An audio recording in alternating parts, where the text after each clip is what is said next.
I have exactly one rule about taking my shirt off in front of other people. The rule is that I don't, and the weather did not schedule a meeting with me before overruling it. I want to be clear that I had systems. I had layers, I had excuses, I had a filing cabinet of perfectly reasonable explanations for why I would be staying behind the counter, thank you, and none of them survived contact with 3 days of rain. Later that week, a man I was not allowed to want would ask me to turn a lamp on, just that. One switch, one small brass switch on one bedside table, and I would sit there in the dark with my hand on it like it was the last decision anyone would ever let me make. I turned it on. That is all I'm going to say about it right now. But I'm getting ahead of myself. Because before the lamp, before the pier, before I said the loudest yes of my life in a room full of people eating fish soup, there was a Tuesday. And on that Tuesday, my aunt hung up the phone, looked at the rain, and said the 4 words that reorganized my entire life. Roads shut, both directions. For how long? Until it isn't. Somewhere behind me, the front door opened, and the weather walked in with a suitcase. Mid-morning in that building smelled like bleach, and under the bleach, salt. You can scrub a floor. You cannot scrub a coast.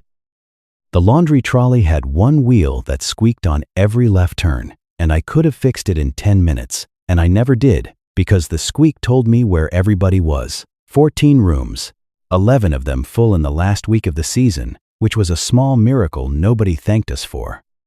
I knew the boiler. I knew the tide table by heart, and I knew exactly which corridors in that building had no windows in them. I was wearing 2 layers, because I was awake. That is not a joke about the weather. 2 layers was the arrangement. 1 shirt for the building, 1 shirt for me, and a 3rd in the staff bag in case the building got closer than expected. I need you to understand that this was a good system. In 8 years, it had never once failed an inspection. My aunt came through the lobby holding the room sheet out in front of her like a summons. Cart needs taking down at 11. The Cove cart. That's the one. I could turn the linen round instead. Linen's done. I'll do it again properly. Noel, that trolley wheel's going. Somebody should look at it. She held her eyes on me, 1 second longer than the conversation required. Then she went to find someone with fewer opinions about wheels. The second time was a guest. Room 9. Sunburnt already. The kind of man who says the water's lovely once you're in, as though that were information. He wanted to know if I was coming down after my shift.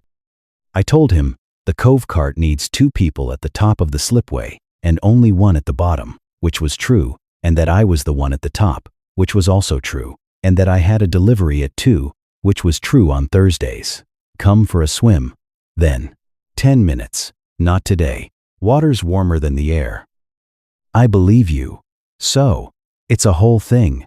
He laughed, because he thought I meant the delivery. People generally think you mean the delivery. The phone went. K. A woman wanted a double for the weekend and spent 4 minutes describing her husband's opinions about pillows. While she talked, I pulled my left sleeve down over my wrist with 2 fingers. The way you'd straighten a picture that nobody else can see is crooked, and I wrote her name in the book in capitals. There is a photograph of me at 13, taken at a beach, and there is a line of text underneath it. That is all I want to say about the photograph right now. I had filed it under resolved, which is what you call a thing you have simply stopped looking at. By 11, the cart went down the slipway with 2 other people and came back with sand in it. By noon, my sleeves were dry and my systems were intact, and the barometer in the hall had dropped so far the needle looked like it had given up on the trade.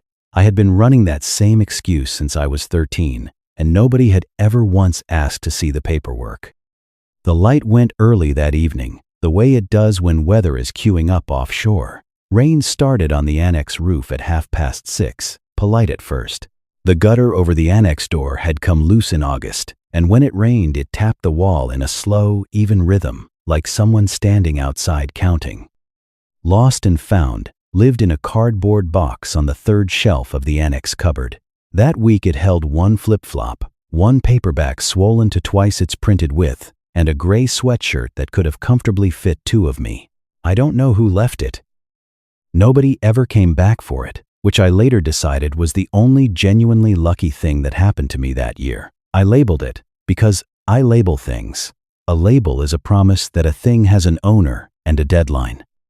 I wrote the date, the room it came from, and the words gray sweatshirt, oversized, clean, and I stuck the label on the shelf edge rather than on the fabric because you don't put adhesive on someone's clothes. Then I folded it. Sleeves in, hem up, corners squared, until it was a perfect gray square with no opinion about anybody's body at all. Remember that square. I'm going to fold that exact square again later, on a much worse night. The gutter kept counting. The universe, as far as I could tell, was not counting along with it. The universe already knew the number. Marisol came down the corridor with the chalk in her hand and rain in her hair because she never once in her life carried an umbrella. There's a surveyor coming Thursday for the pier. Council finally paid somebody. Where do you want him? 3. It's got the latch. How long is he staying? 4 nights. Friend of a friend. Name for the board. Ranganathan. Spelled however he spells it, just write it. I have thought about that 30 seconds more than any person should think about 30 seconds, because it is a common surname. There are 4. My roommate has it, and I had spent 2 years watching him leave dishes in a shared sink under it. But friend of a friend covers most of the coast in a town that size, and a surname is not a coincidence. And more to the point, I was not the kind of lucky where a name means something. I had checked, repeatedly. There was no evidence for it anywhere in the file. So I picked up the chalk and did my job. I wrote the room number on the board in chalk, which was the last easily reversible decision I made that week. He came in at 9:20, and the rain came in with him for about a second and a half, until the door made up its mind. That rain had gone past weather. It hit the lobby windows in bursts, uneven and enthusiastic, the way a room sounds when somebody has just finished a speech. He was tall and soaked at the shoulders, and carrying a hard case in one hand and a duffel in the other. Wet wool has a smell. So do cold hands. If you have ever taken a key from someone who has been driving in November with the window cracked. He set the case down. Then he stopped, halfway to setting the duffel down, and looked at me. Can I put this here? On the floor. Yes. It's a floor. I know what it is. Then yes. Thank you. He put it down like it might be somebody's. His hand went out toward the desk bell, and then stopped, 4 inches short, hovering. He read the little sign next to it that said, "Ring for service." He looked at me, standing directly in front of him, plainly already serving. He did not ring it. He put his hand back at his side and waited to be asked a question. I want to be fair to myself here. Nobody had trained me for that. Booking name, Ranganathan, Kavi, 4 nights, 4 nights. Council contract, the pier. Right. The roads shut, both directions. I came on the coast track. Don't tell your insurance. I wrote him into the book, and my handwriting stayed level, which I consider one of the great professional achievements of my life. Because he had said Ranganathan out loud, and then he had made it worse. My brother's Arun. He's in your year. Arun. He says you never sleep. Somewhere behind my eyes, a department I did not authorize opened a file, stamped it, and requested an immediate transfer to a different building. He's my roommate. I know your face. You. There's a photo on his desk. You two, at some awards thing, he's holding a certificate wrong. He said it the way you'd read out a serial number, no teasing in it anywhere. He had known what I looked like for 2 years, and had apparently filed it under fact rather than under anything else. And he was telling me because it was true, and because not telling me would have been strange. I gave him the key to 3 and told him the latch was stiff. The universe put its chin in its hands and settled in to watch. At 6 the next morning, the back office smelled like generator fumes and burnt dust, which is what money sounds like when it is leaving. The annex had taken 11 inches of water. The annex holds the staff room, and the staff room holds the folding cot, and the folding cot is where I had planned to spend 4 nights being no trouble to anybody. Marisol had the room sheet flat on the desk and a pencil behind her ear that she never used. The kettle only boiled if you held it level, because the base had warped, so somebody always had to stand there holding a kettle, like a candidate holding a baby. Kavi was in the doorway in yesterday's jacket. He picked the kettle up, held it level, and handed it to me at the exact angle. Nobody had told him. He had watched somebody do it once, 12 hours earlier. East wing's got no power, so everybody comes into this wing. Everybody doubles up. I'll take the office. Nightline rings in here. I'll sleep through it. That's the problem. Attempt 2. Room 11 had a spare bed and a sunburnt man in it who had already been doubled with his own brother-in-law, and there is a limit to what you can ask of a family. Attempt 3. The lobby couch, which is 4 feet long and which I have seen defeat children. Then Mrs. Ferreira came past the door in a dressing gown, the color of a traffic cone, and said, at full volume, that her window in 4 would not shut, and that she was not dying of pneumonia at 71 for anybody's convenience. She said the only window in the building that latched properly was 3. She said it like a woman reading out a lottery number that had already been drawn. 3 is my room. Off-season, the staff sleep in stock. I had given the surveyor my room and moved my 2 shirts to the annex, and the annex was now a swimming pool with skirting boards. My aunt drew one line through the room sheet, and my entire personality had to be rebuilt from memory. The latch in 3 is original, which is a word we use when we mean broken in a way we are attached to. It needs one hand to hold the frame down and one hand to turn the catch, and the catch only turns if you lift it about 2 degrees first. I have never once managed it in front of another person. That night, the rain went sideways and got in around the sash, and old varnish has a smell when it's wet, like a church. I was on it with both hands and getting nowhere, which is what happens when you're doing something you know how to do while somebody watches. It sticks. It's fine. Can I? It's a 2-hand job. I know. That's why. Right. Yes. Okay. He put his hand over mine on the metal. He did not take over. That's the part I keep going back to. He did not move my hand out of the way and do it properly, which is what everybody does, and which I would have let him do. He put his palm across the back of my hand and pressed down with me, and the frame came down, and the catch turned, and the rain stopped coming in. Then he left his hand there for 3 seconds. I counted them, because counting is what I do instead of things. The physics had finished at 0. He said the latch was good work. He went and sat on the far bed, and took his boots off and lined them up parallel, and I brushed my teeth and came back in and got into bed in a t-shirt, a long-sleeved shirt over it, and my jeans. Like a man boarding a flight, he has personally reviewed the maintenance records of and does not trust. He said goodnight from 4 feet away, and I lay there doing arithmetic I had no reason to be doing. Low tide at 10:30, and the pier at low tide is a completely different animal. You can see what's holding it up. Mostly, the answer is other things that are also broken. He had me writing numbers on a clipboard while he went under the deck with a torch and called out timber sections. Wind off the water hard enough to make the split rail hum, iron and wet wood, and that green smell. I had my outer shirt off because I was working, folded over the rail beside me, 3 feet from my hand, and a swell came up through the gap in the boards and took it. Not dramatically. It went into the water like it had been waiting all year for the opportunity, which left me in 1 layer, and the 1 layer was soaked through and doing an extremely thorough job of describing me. I did not say anything. I went very still and very busy with the clipboard, and I turned so the rail was between me and the rest of the world, and I ran the numbers on how long it takes to walk 400 yards looking like that. He came up from under the deck, took 1 look, and turned his back to me. Just turned. Nobody asked him. He did not ask why, and he never asked why. Not that day, and not ever. I'll go up. You don't have to. I want the tape measure anyway. It's on the clipboard. Then I'll want something else. He was gone 9 minutes. He came back with his jacket zipped up over something bulky, and he unzipped it and handed me the gray sweatshirt out of the lost and found. He had carried it against his chest under his coat the whole way back, so it would not get wet. It was warm, not room warm, warm from a person.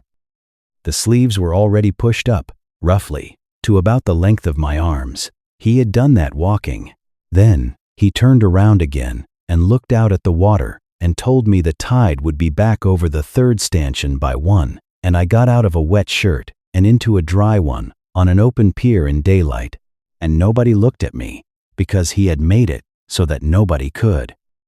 It was 2 sizes too big, and for the first time all year I did not mind something hanging loose on me. The squall came in the afternoon while we were walking the seawall, and there was one umbrella between us, which he had asked Mrs. Ferreira for, and which she had handed over with instructions. It was a big black one with a bent rib. Rain on nylon is the loudest quiet sound there is. He held it. I noticed after about 40 yards that the rib on my side was over my shoulder, and the rib on his side was also over my shoulder, and that the entire umbrella was doing one job, and that the job was not him. "You're getting wet. I've got a jacket. It's not a very good jacket. It's an adequate jacket. Tilt it back. It's fine where it is. Kavi, mind the rail here." We walked another 600 yards like that. I said nothing else about the umbrella, because the moment you name a thing like that out loud, the person has to either defend it or stop doing it, and I did not want either outcome. So I let it happen, and I logged it. I would like the record to show that I noticed, that is all. I noticed, and I filed it, and I told myself it was nothing. He measured a section of the wall where the pointing had gone. He wrote in pencil, in tiny capitals, and he did not shield the notebook from the rain. He simply accepted that a page can be sacrificed. When we got back, he peeled off and came into the lobby 10 minutes after me with 2 paper cups. He put one on the desk and moved it about an inch toward me, which was apparently the polite distance. Black. 1 sugar. I have never told anybody in that building how I take coffee, because I make my own, because I am the person who makes everybody's. There were exactly 2 people alive who could have known it. One of them had lived 8 feet from me for 2 years and had never once made me a drink. Kavi did not mention it. He did not do the thing where you wait to be thanked for a piece of information you have been carrying. He stood there and drank his own, which had milk in it, and looked at the barometer like it owed him something. I drank it and did not say a word about the sugar, and neither did he, ever. He walked into the lobby half dry and half drowned and said nothing about it, ever again. The generator went down at 10 past 1 in the morning, and the whole building exhaled. You do not know how much noise a generator makes until it stops. Then you can hear the sea doing its slow work under everything, and the gutter over the annex still counting, and every board in a 100-year-old building having a private opinion. I went down to the kitchen because that is where the candles live. He was already there with one lit and stuck to a saucer in its own wax, and a plate of cold toast from somebody's dinner service, and neither of us said anything about why we were both awake at 1 in the morning instead of 4 feet apart in the dark upstairs. He asked if he could sit down. There were 6 chairs. I said yes. He asked if he could put the candle in the middle. It was already in the middle. And then he did not talk, which is the thing nobody does. Most people fill a kitchen. He sat with his forearms on the table and let the room be a room, and after a while, the silence stopped being something I had to manage and started being somewhere I could put things down. So I told him, not properly, in the smallest number of words I have ever used for anything, there's a photo of me. From when I was 13. Okay. At a beach. My cousins put it up. Okay. There was a caption on it. What did it say? I'm not going to say it. That's fine. And then nothing. And that's fine. And then nothing. He did not tell me they were children. He did not tell me it was a long time ago. He did not tell me I looked fine, which is the single worst sentence in the language, because it means somebody has gone and had a look to check. He reached over and brushed dried salt off my shoulder, twice, the way you do it to a coat on a hook. Then he turned my hand over on the table and ran his thumb once across my palm, from the base of my fingers to the heel of it, and took his hand back. Then he waited. I want to be accurate about this, because it is the part of my life I am least able to explain. He did not fill it. He sat in the dark with cold toast in front of him, and he waited while the candle burned down a visible amount, and while the sea came in 3 or 4 times, and while I put my sleeve over my wrist and took it off again, and while the gutter counted to whatever number it was counting to, 11 minutes. I know because the clock on the range is the one thing in that kitchen with a battery. 11 minutes is a very long time. Try it sometime. Try it with somebody looking at the table instead of at you, holding a whole conversation open with both hands, not spending it. He waited, in the dark, for 11 minutes, and I told him the rest. The generator came back the next evening and brought with it the bulb in room 3, which buzzed on a frequency you could feel in your teeth. Here is the situation I had engineered for myself by night 4. The annex was underwater, which was where the staff bathroom was. The east wing had no power. The upstairs corridor had a family of 5 in it who kept the doors open. And there was a man in my room with excellent eyesight. For 8 years, I had changed clothes in exactly 4 categories of location. Locked bathrooms, dark corridors, under a duvet, which is harder than it sounds and looks like a crime, and nowhere. I had run out of all 4. I stood there with a dry shirt in my hands, doing the arithmetic on how much of the night I could reasonably spend fully clothed, and whether a person can sleep in jeans for the 5th consecutive night, and whether I could get up at 5 and use the empty dining room, and how I would explain being in the dining room at 5. He was on the far bed, reading the pier report, with the lamp on. He looked up. He did not look at me. He looked at the lamp, and he reached over and turned it off. He did not ask if I wanted it off. That is the thing. Asking would have named it, and naming it would have made it a favor. And a favor is a debt, and I have never in my life managed to carry one of those. He turned the lamp off the way you'd close a window before rain, and then he went on holding the report he could no longer read. I changed my shirt in the same room as another human being for the first time since I was 13 years old. It took 9 seconds. I listened to his breathing the entire time, the way you'd watch a needle on a gauge, waiting for the change. There was no change. It stayed exactly where it was, slow and unbothered. And if you have never had a body that files a report every time it enters a room, you will not understand that this was the kindest thing anybody had ever done for me. He turned the lamp back on about a minute later, when the sound of me had finished, and asked me a question about the 3rd stanchion. Nothing happened, and I did not sleep for 2 hours anyway. The storm eased on the 5th night, and you could smell rain leaving, which is a real smell and nothing like rain arriving. The gutter had slowed to every few seconds. Somewhere out past the pier the cloud had cracked open and there was actual black sky behind it with things in it. The lamp was on the table between the 2 beds, and it had been on for an hour because neither of us had made a move to end the day. He was sitting on the edge of his bed with his elbows on his knees, and he had been not saying something for about 11 minutes, which by then was a unit of measurement I recognized. Then he asked me to turn the lamp off because he wanted to say something, and I turned it off, and I heard him breathe out.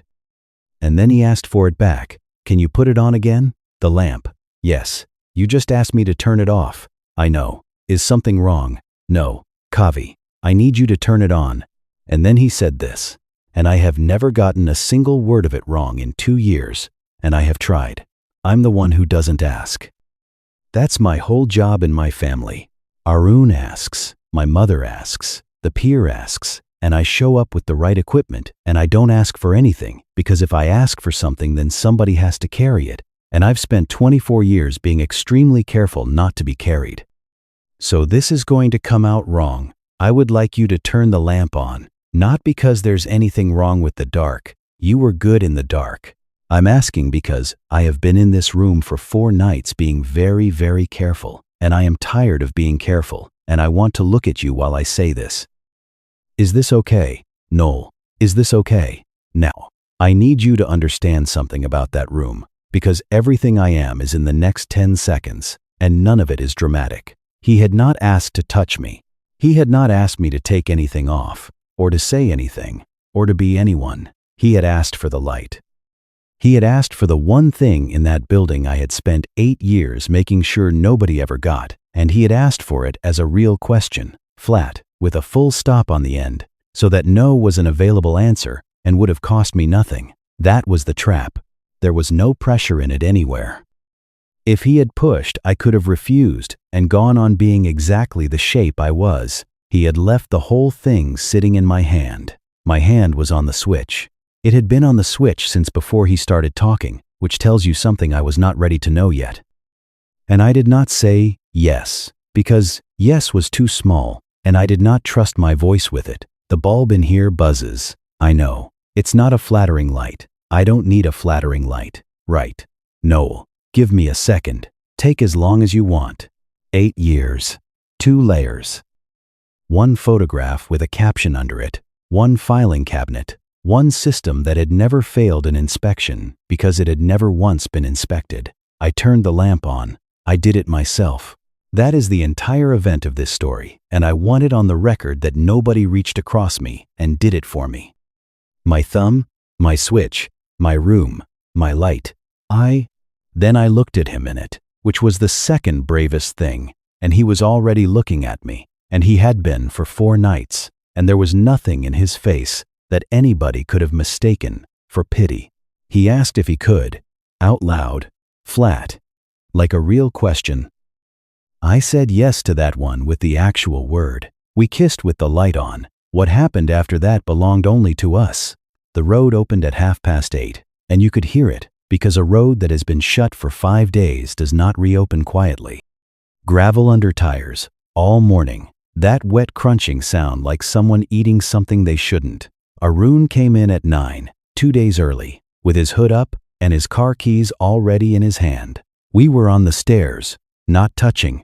I want that on the record, for whatever it's worth, which turned out to be nothing. Kavi was carrying the hard case down, and I was carrying the clipboard, and we were arguing about the 3rd stanchion, and I was laughing, and that was the whole of the evidence. Arun looked up, and I watched him process it in about 4 seconds, which is faster than any system I have ever built. There were 2 guests in the lobby, room 9 and his brother-in-law, standing by the barometer with their bags packed, waiting for a taxi that had also been shut out for 5 days. You're early. Road opened. Thought I'd surprise you. You did. Mum's been calling you. I know. You didn't say you were staying here. I said I had the pier contract. You didn't say here. And then he turned and looked at me properly, and something rearranged in his face, and he said it. What are you doing with someone like Noel? I need you to understand that he did not mean it the way it sounds. Arun is not cruel. He has walked 2 miles in the rain to bring me a charger. Someone like Noel meant the person who does the reading, the person who folds things, the person you find behind the desk at 11 at night, the person you do not build a secret life with. He meant it as a category error. He genuinely thought his brother had made a filing mistake. That does not matter. I want to be honest about the mechanics here. It landed exactly the same as malice, and it landed in a room with 4 other people in it. Kavi opened his mouth. And here is where I want you to watch me, because this is the part I have gone over more than any other 10 seconds of my life, and I still cannot find the place where a different man would have done a different thing. I stepped back. Half a step back and 1 to the side, off the center of the stairs, out of the frame. The way I have positioned myself in every photograph since I was 13. It's automatic. It's the oldest muscle I have. And then I answered before he could. Nothing. It's a whole thing about the annex flooding. Room allocation. Somewhere behind my ribs an entire department woke up, saw the situation, and began working at a speed it had not managed in 8 years. Requisition forms went out. A contingency plan that had been sitting in a drawer since I was 13 was pulled, dusted, and enacted without a single signature required because I was the only signatory and I had pre-approved everything. Damage limitation, Department of. Reduce the claim before anybody can assess it. Agree with the assessor. Agree fast. Agree first. Agree so thoroughly that there is nothing left for anyone to argue about, and then get out of the room and go and do something with towels. That is what my wound was built to do. It had been in maintenance for 8 years, waiting for exactly this call, and it performed beautifully. I said the room allocation had been a nightmare. I said the surveyor had been very patient about it. I used the word surveyor out loud about a man who had asked me 4 hours earlier if he could stay another night, and I watched that word go into him and do its work. He did not correct me. That is the thing that took me a year to forgive him for. and then another 6 months to understand. He had spent 24 years not asking for anything, and I had just told a room full of people that he had never asked, and he was not going to make a liar out of me in front of his brother. Room 9's taxi came. The two of them left, talking about the weather. I heard my own voice hand him the exit, and I heard how much practice it had. The linen cupboard smelled of bleach, and through the prop door at the end of the corridor, cut grass, because the man with the mower had also been let back in by the road. I was folding towels. I know exactly how many towels I folded, because I folded the same one 4 times. Fold in half, hem to hem, turn, quarter, stack. Then look at it, decide the edge was off by ½ an inch, shake it out, and start again. There is nothing in this world as calming as a job with a right answer. Marisol came in for the small bath sheets and stood there for a bit while I did it the 3rd time. Then she reached over and took the towel out of my hands mid-fold and held it and did not fold it. You've done that one. The edge was, Noelle, it's fine. You've been hiding since you were 13 and I've never once said it out loud. Don't. I'm saying it now. That's all I'm doing. Okay. Somebody made you think you were a problem to look at. You were 11 stone and a child. Okay. That's it. None. That's the whole speech. She put the towel on the shelf, badly, with the edge off by more than ½ an inch, and took her bath sheets and went to deal with the mower man about the gate. 40 seconds, start to finish. She never mentioned it again in her life, and she did not have to, because it turns out that once somebody says a thing out loud in a linen cupboard, you cannot put it back in the box. His report was filed by 11. I know because I saw the email leave, over his shoulder, because I was standing behind him at the desk pretending to look for a pen. 4 nights, contract complete, timber schedule attached. The council would decide about the repair in the spring. Arun had the car running on the gravel with the door open and 1 foot out of it. Kavi came and stood on the front step and put his hands in his pockets, which was the first time I ever saw him do anything with his hands other than ask, "Can I have an hour? I've got the changeover."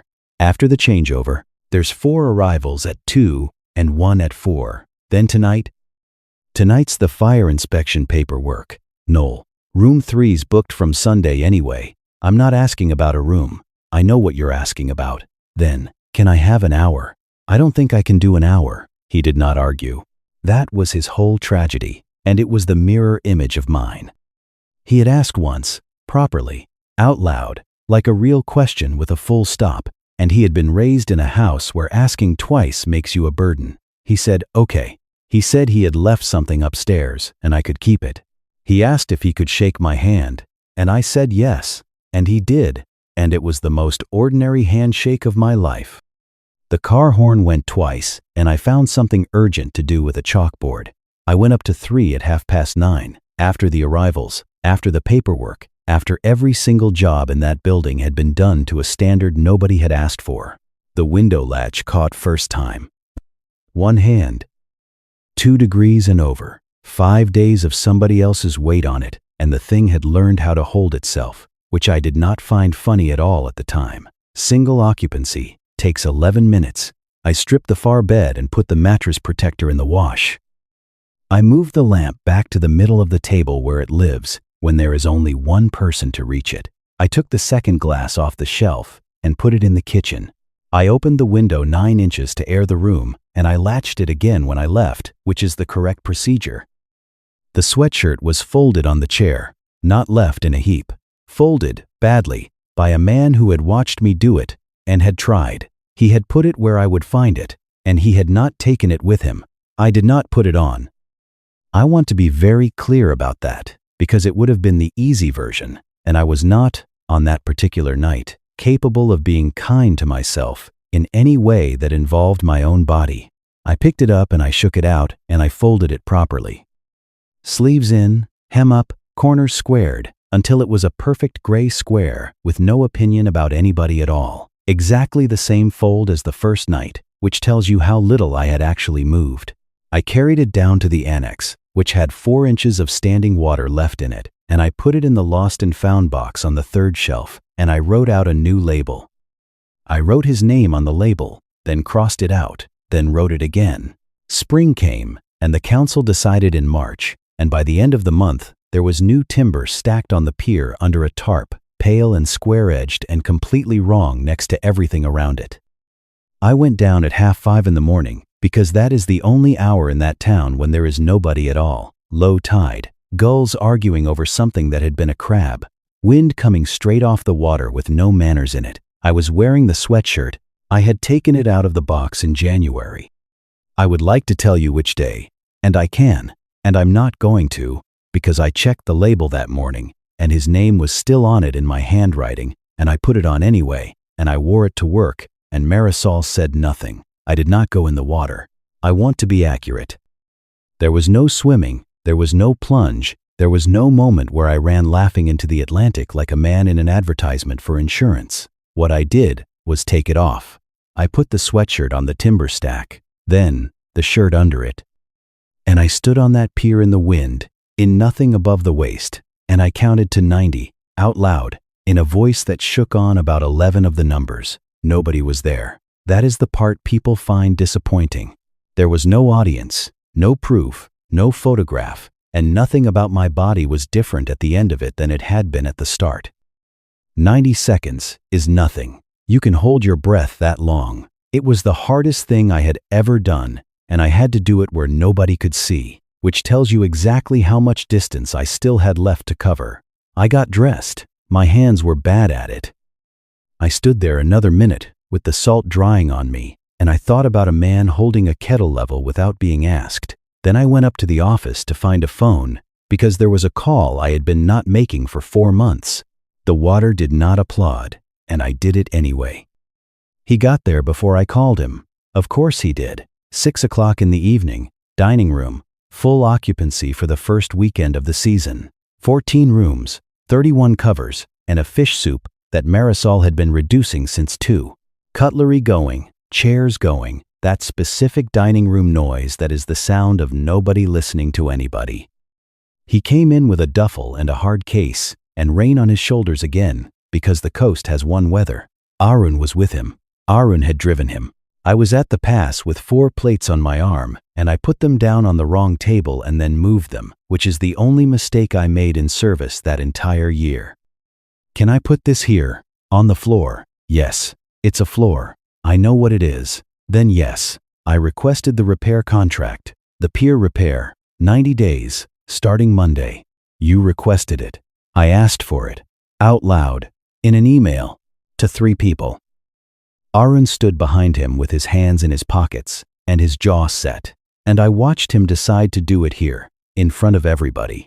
Because he had been carrying it since November, and he was not built to carry things quietly. That runs in the family. It just comes out differently in each of them.